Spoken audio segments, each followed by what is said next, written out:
La cassette que vous allez voir retrace une petite partie de la vie d'une famille d'origine dauphinoise, les Plançons, dont je suis un des spécimens. J'ai maintenant 87 ans et je vais essayer de vous commenter les quelques vues que vous allez regarder. Tous les Plançons de la région parisienne vont quitter la banlieue de Paris pour s'en aller en vacances dans leur pays d'origine, les Adrets en Belledonne, où nous allons arriver maintenant. Voilà, nous voilà arrivés aux Adrets. Là, nous sommes sur la place du village. Mon père à gauche, en chapeau, le vieux curé des Adrets de l'époque, dont je ne sais pas le nom. Ça, ce sont tous les messieurs qui attendent pendant que les dames sont à l'église.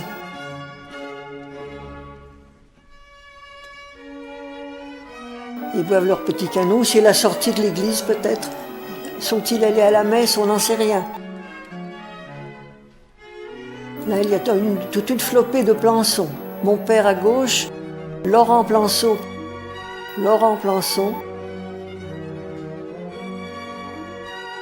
L'église des Adrets.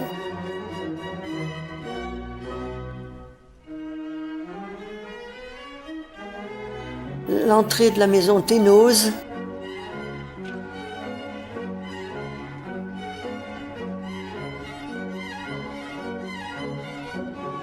Je ne pourrais pas vous dire le nom de cette personne, ça doit être une cousine, parce qu'il y avait beaucoup de Plançons aux Adrets. Le vieux bassin qui a été transformé, qui est maintenant un bassin tout neuf. Là, nous sommes au qui s'appelle le Cardelet, dans la maison Plançon. L'oncle Joseph et la tante Manca, qui sort de sa maison.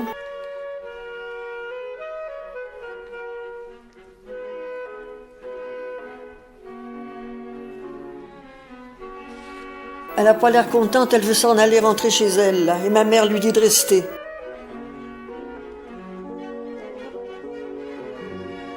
Encore un Plançon. Ah, ça, c'est deux vieux typiques des Adrets. Le père et la mère Rosset. Ils sont vraiment des visages typiques de vieux de cette époque.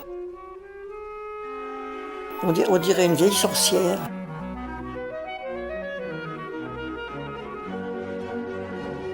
Encore une.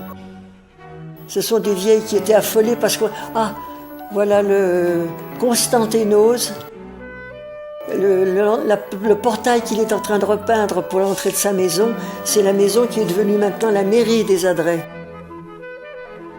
Ça, c'est son père, M. Ténose, un notable des Adrets, qui a été maire aussi, bien avant M. Piccioni.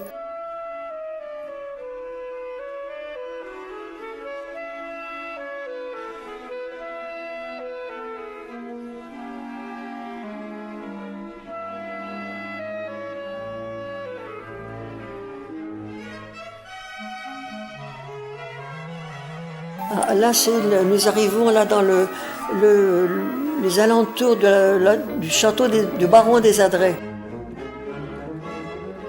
Ma mère qui perd son chapeau. Voilà le château du baron des Adrets. Château, c'est beaucoup dire, mais disons maison forte. Mon père fait remarquer la largeur des murs, de l'épaisseur des murs là, à la fenêtre. Nous sommes dans la maison forte du baron là.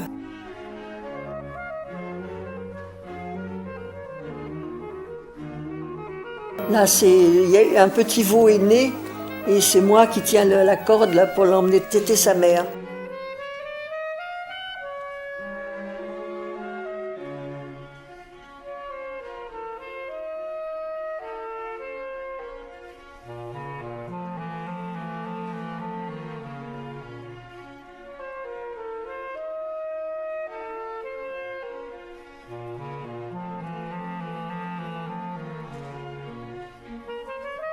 Là, les vacances ont l'air d'être finies, là, et on s'en va, il y a une de mes cousines qui pleure, parce que la voiture part. Et mon oncle Jules, le frère de papa, qui se tient l'estomac d'un air triste. Là, on s'en va sur la route, là, cette vieille barrière n'existe plus. Et sur la route, en allant à Froges, nous avons rencontré un troupeau de moutons. C'était la fin de, ça devait être au mois de septembre.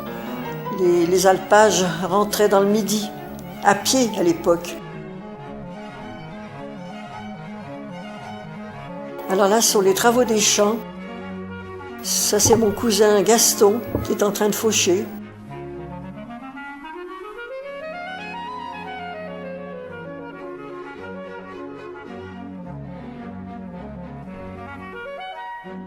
Mon cousin Jules, qu'on ne voit pas très bien, qui est dans un arbre en train de couper des branches.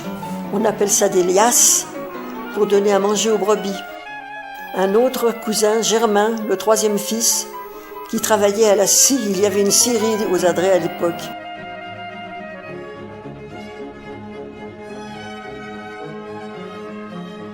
Ça, c'est le quatrième fils, Marcel, qui a le même âge que moi. C'est mon conscrit. Il revient de mener les vaches en champ. Et ça, c'est le plus jeune garçon, Camille. Lui, il est encore petit. Il s'amuse à faire de la luge dans les prés. Là, nous avons vu les 5 garçons. Les voilà. Maintenant, les filles. Voilà l'aînée des filles, Germaine. Elle travaillait à Grenoble dans une boulangerie. Et elle prenait le car jusqu'à Froges et elle montait à pied depuis Froges pour venir à la maison. Et elle dit bonjour à mon père. C'est Germaine encore, ça. Voilà la deuxième fille, Lucienne, qui s'occupait beaucoup de la maison et du jardin. Elle cueille des fleurs dans le jardin. Elle ne travaillait pas à l'extérieur comme sa sœur, elle travaillait à la maison pour aider la maman. Et la dernière fille, Marie-Rose, qui était aussi à la maison parce qu'elle était jeune, elle fait la corvée de patates, là. En tout, il y avait 5 garçons et 3 filles.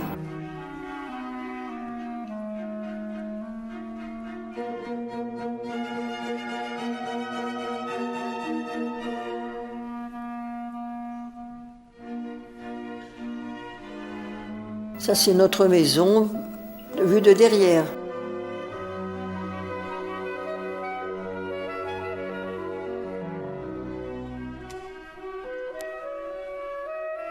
Ça, c'est voilà mon oncle Jules qui rentre des champs. Là, le revoilà qui sort de la cave. Alors là, vous allez regarder un petit geste. Il a un pot à la main et il va vous faire un petit signe de tête. Allez, il dit à mon frère, allez, viens, au lieu de tourner ton cinéma, viens boire un canon. Voilà mon oncle Jules, le frère de papa.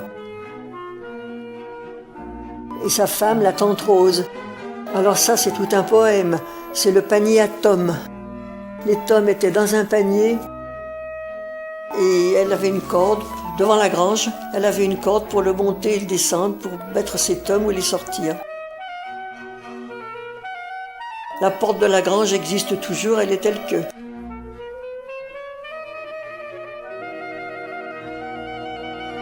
Alors que le reste a bien changé.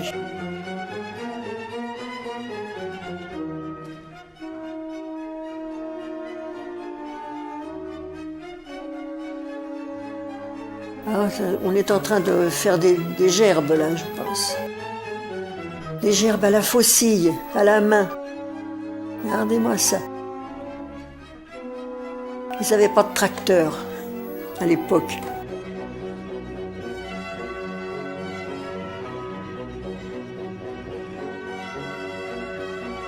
Mon oncle Jules. Alors là, tous les enfants, et moi j'étais en vacances, j'étais la parisienne. J'étais là avec mon ombrelle. Mon frère qui travaillait aussi, qui faisait semblant. Le char pour aller chercher les gerbes. La tante Rose qui s'en va faire le pain.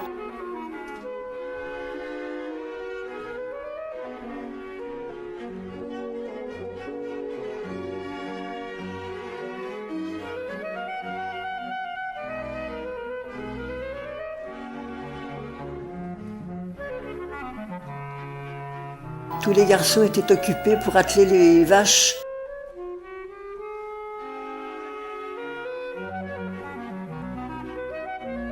Moi, je suis assise, bien tranquille, avec mon beau chapeau de paille. Papa est assis aussi là.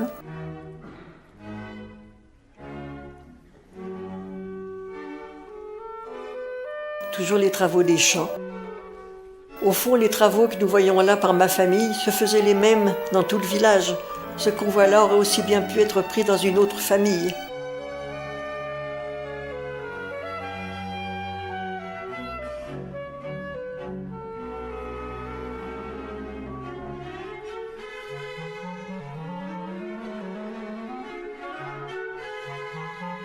Là, c'est sans doute le tombereau pour aller ramasser les pommes de terre. Ah non, c'est la charrue. Pour sortir les pommes de terre.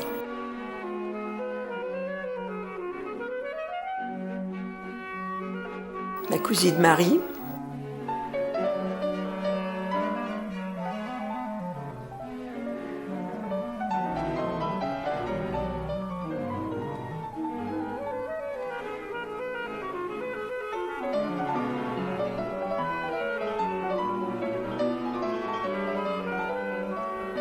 Les sillons avec les patates. Il fallait ramasser tout ça à la main. Mais je pense qu'ils le font toujours. Hein.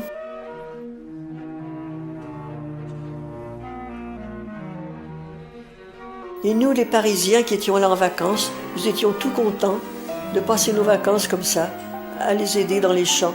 Je ne sais pas si on les aidait beaucoup, mais enfin on faisait semblant.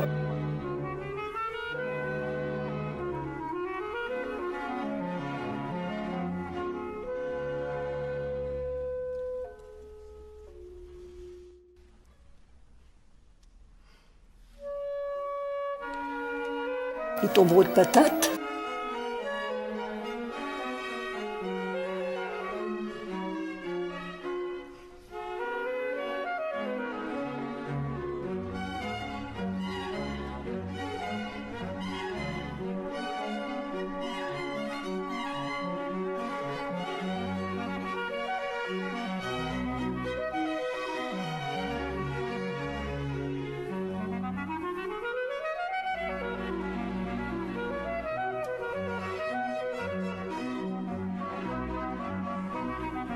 Ah, ça, c'est le mois de septembre, dans les vignes.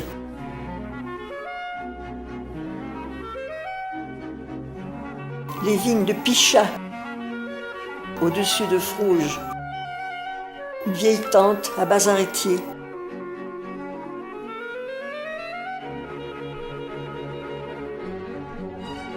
Et sa fille, avec ma mère. Ma mère et moi, nous avions des chapeaux vraiment extraordinaires. C'était la mode de ces chapeaux.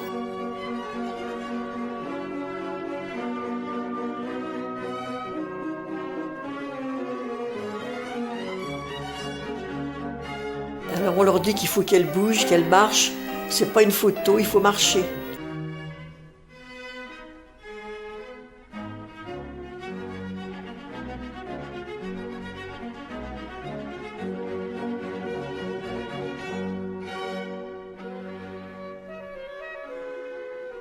Ça, c'est un petit coin des adresses sur les brins. On a un endroit qui s'appelle les Croquilles.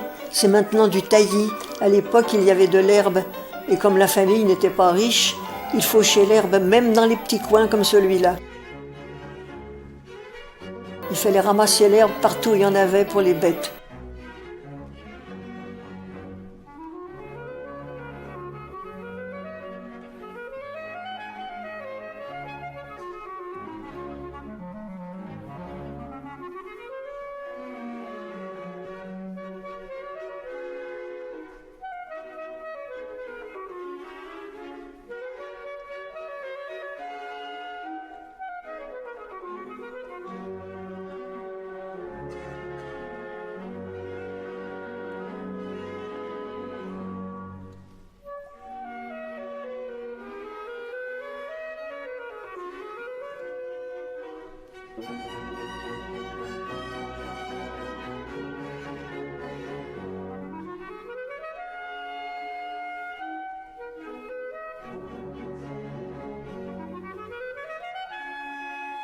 Alors là, c'est mon oncle Jules qui joue au coiffeur.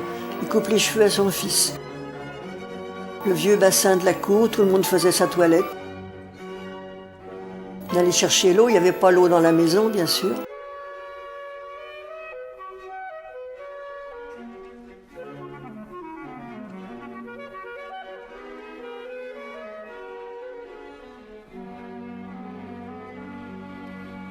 La maison, du côté devant.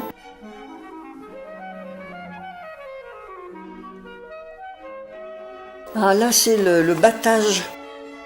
Le battage se faisait dans la grange et derrière la grange, il y avait cet engin qui était censé faire tourner je ne sais pas quel moteur pour battre le blé. C'est les vaches qui faisaient tourner le...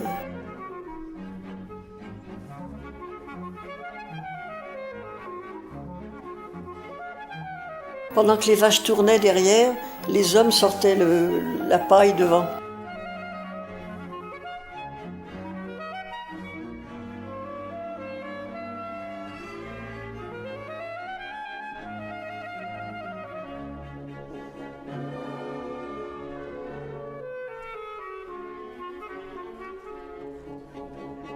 Ça, c'est le commencement de la procession du 15 août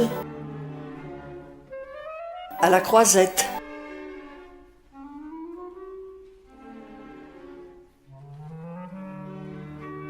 Le cortège partait de l'église pour aller jusqu'à un endroit qui s'appelle la Croisette, où il y avait un beau calvaire avec un Christ.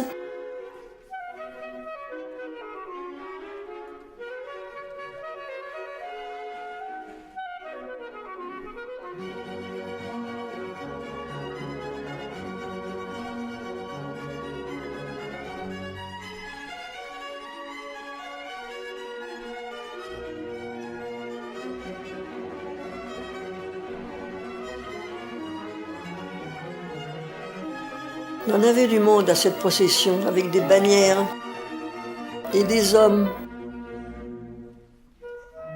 Il y a longtemps que ça ne se fait plus, ça.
Voilà le retour de la procession à l'église.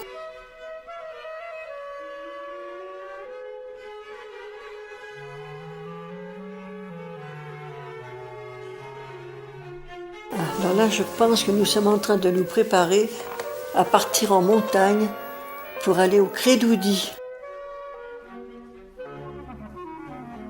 Voilà, on est tout en... Le régiment est prêt à partir. Une, deux. À l'époque, on partait à pied depuis la maison pour aller jusqu'en haut où il y a maintenant la station. On n'y allait pas en voiture. Mon père, qui était asthmatique, ne pouvait pas faire cette marche, il avait un mulet.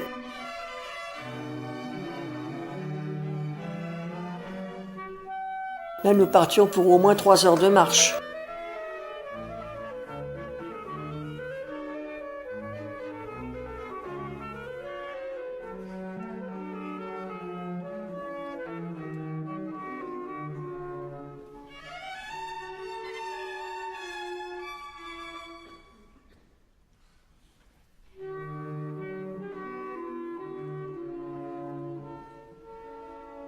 À l'emplacement où il y avait ce Habert et ses bêtes, il y a maintenant la station de Prapoutel.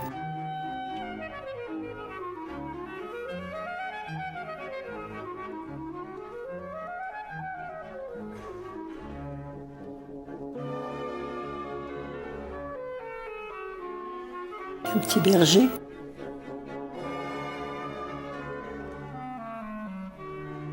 Mon père à gauche, et celui qui est à droite, là je crois c'est le père Morel, qui était suisse. C'est lui qui était chargé de faire les fromages.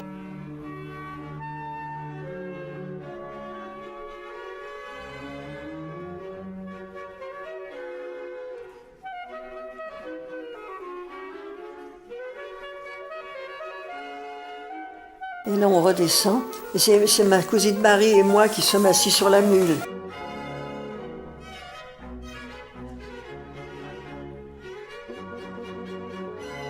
Voilà les jeux de l'époque dans la cour de la ferme. On ne cherchait pas à aller à la piscine ou au cinéma, on s'amusait comme ça. On faisait des carrioles avec des planches et des roues et on descendait à travers la cour. Il y a mes cousins, moi, enfin toute la bande.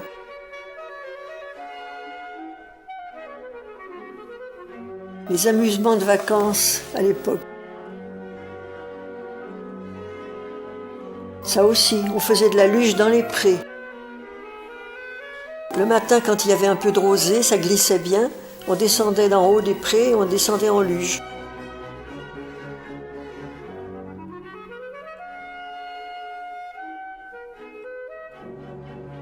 Le pré paraît presque plat, là, mais il descend beaucoup.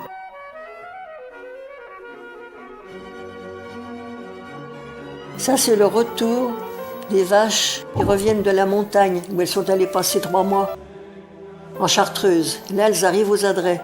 Alors, il y en a qui doivent prendre le chemin qui monte, l'autre qui doivent prendre le chemin qui continue. Chaque propriétaire vient récupérer ses bêtes. Et elles ont sur la tête des bouquets, faits avec un sapin et des guirlandes de fleurs.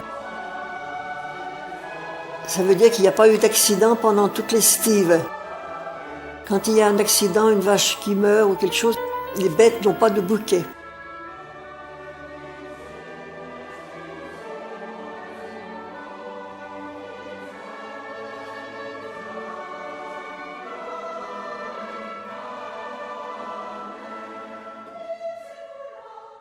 Chaque patron de troupeau récupère ses bêtes pour les faire monter dans le chemin adéquat.